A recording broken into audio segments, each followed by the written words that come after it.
లోకంలో ఈ సన్యాసులు, సోకాళ్ళ స్వామీజీలు అంటే భగవంతుడి గురించి తత్వాన్ని తెలిసిన వాళ్ళు అని చెప్పి అందరి అభిప్రాయం. వీళ్ళకి ఏదో దైవాంశ సంభూతులుగా, వీళ్ళకి భగవంతుడు సాక్షాత్కరించినట్టు ఇలా లోకం అంతా కూడా భావించి వాళ్ళు చెప్పింది నమ్ముతూ ఉంటారు చాలామంది.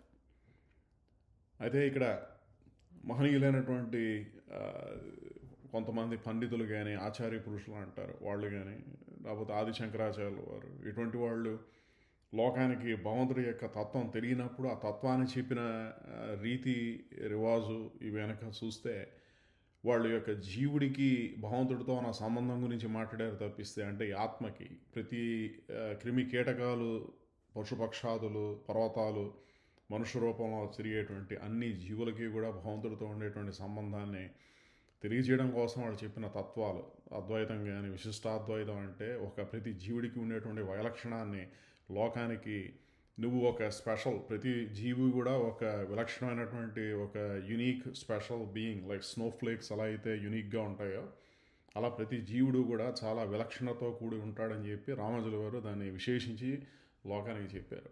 అది తత్వం, అది నిజం. భగవంతుడు లేకపోతే ఈ జీవుడికి ఒక శరీర ధారణ చేసే అధికారాన్ని భగవంతుడు ఇచ్చుండేవాడు కాదు.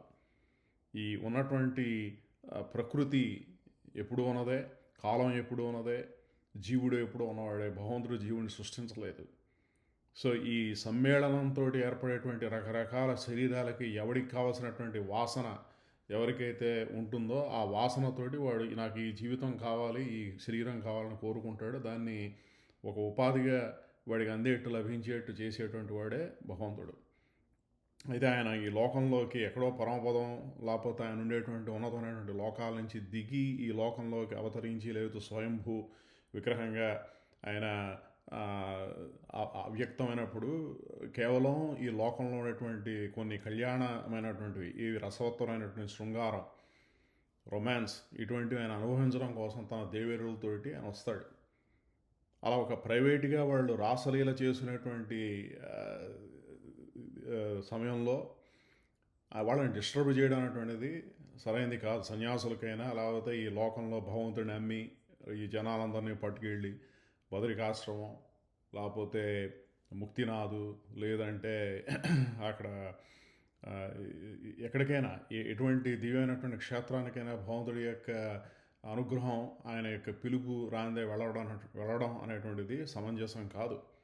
అది ఒక పాప క్రియతో సమానంగా చూడవలసిందే, ఒక అపచారంతో సమానంగా చూడవలసిందే. ఎప్పుడైనా సరే ఒక సేవా భావనతోటి భగవంతుడిని ఏమీ కాంక్షించకుండా ఈ భగవతత్వాన్ని ఎరిగి వాళ్ళకి సేవ చేయడం కోసం వెళ్ళడం తప్పిస్తే, అక్కడ వెళ్ళి ఏదో నాకు ఇది లేకపోతే అది అని చెప్పి వేధించడానికి వెళ్ళేవాడు అందరూ కూడా జీవితంలో మళ్ళీ తిరిగి మానవ జన్మ పొందుతారో లేదో కూడా తెలియదు. పిశాచాలే తిరిగేటువంటి అవకాశం కూడా చాలా ఉంది. ఎందుకంటే ఈ చుట్టూరా మనకి కనిపించకుండా ఎన్నో జీవులు, వాళ్ళకి ఉపాధి, వాళ్ళకి బేసికలీ ఒక వాళ్ళు ఉండేటువంటి స్థానం నీరు, జలంలో జీవులన్నీ చేరు ఉంటాయి.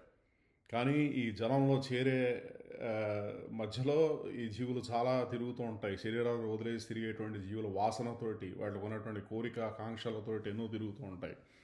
వాటికే భూత ప్రేత పిశాచాలని చెప్పి మనకి తత్వం చెప్తుంది.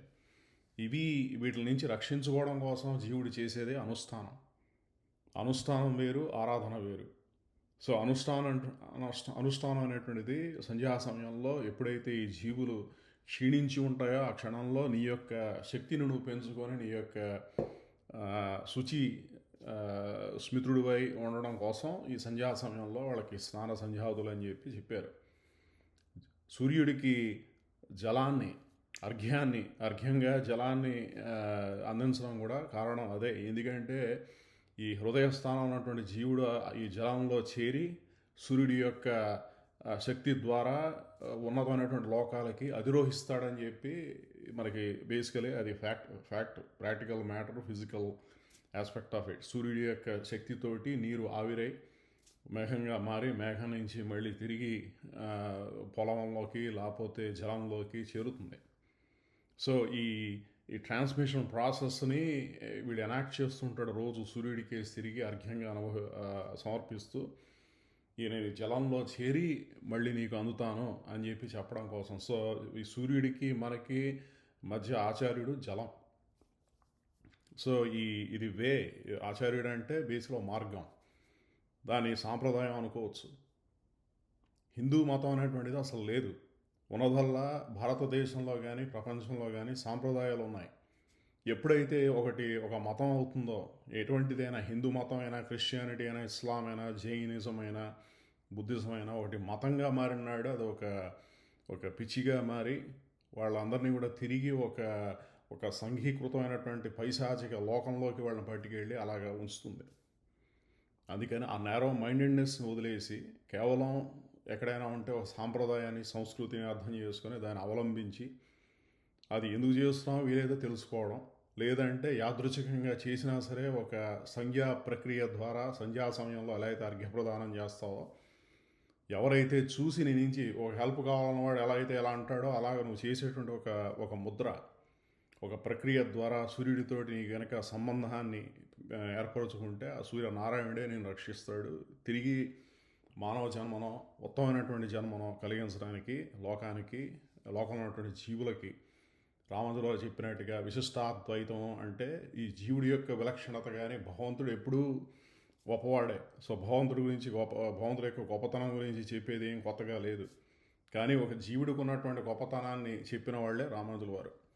ఆయన ఆ తత్వాన్ని విశిష్టాద్వైతం అని చెప్పి ఏదైతే మనకి ఉపనిషత్తుల్లో ఉందో, వేదం ఏదైతే చెప్పిందో, ప్రబంధం ఏదైతే చెప్పిందో, ఈ జీవుడి కోసం భగవంతుడు అక్కడికి తను కోరుకున్న జీవుడి కోసం ఆయన పరితపిస్తూ ఉంటాడయ్యా. ఒడిచినప్పుడు విపరీతమైన తడిసి ముద్దయిపోతాడు ఆనందంతో, ప్రేమతోటి అని చెప్పి ప్రబంధం చెప్పింది.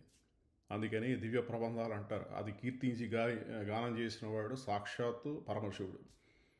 బ్రాహ్మణుడు ఎవరు కూడా రకరకాల కులాల్లో, మనం అనుకునేటువంటి రకరకాల కులాల్లో ఎప్పుడు కూడా జన్మించడు.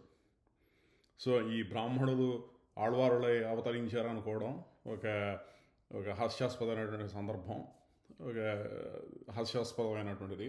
సో ఈ పరమశివుడే సాక్షాత్తు ఆళ్వార్లై విష్ణు యొక్క తత్వాన్ని తెలిసినవాడు కనుక నారాయణుని ఎలా కీర్తించాలో కీర్తించాడు. ఈ దివ్య ప్రబంధాలన్నీ కూడా ద్రవిడ భాషలో ఉన్నాయి. దేవభాష సంస్కృతం అయితే ద్రవిడ భాష ఎవరిది మీరు ఆలోచించండి. దేవతలు ఎవరు కాదో వాళ్ళకి సంబంధించిన భాష ద్రవిడ భాష.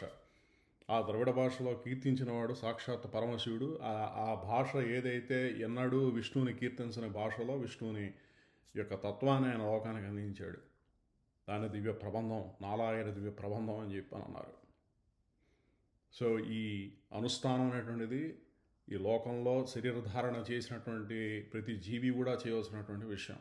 సూర్యనారాయణుడితో తనకున్న సంబంధాన్ని ఆయన ఎలా అయితే పరీక్షిస్తాడు ఈ జ్వలం ద్వారా అని చెప్పి రోజు కూడా భగవంతుడికి అర్ఘ్యం, తర్పణం విడవడం అనేటువంటిది మనకి సంస్కృతి అందుకనే చెప్పింది. బలం విష్ణోహ ప్రవర్తతాం.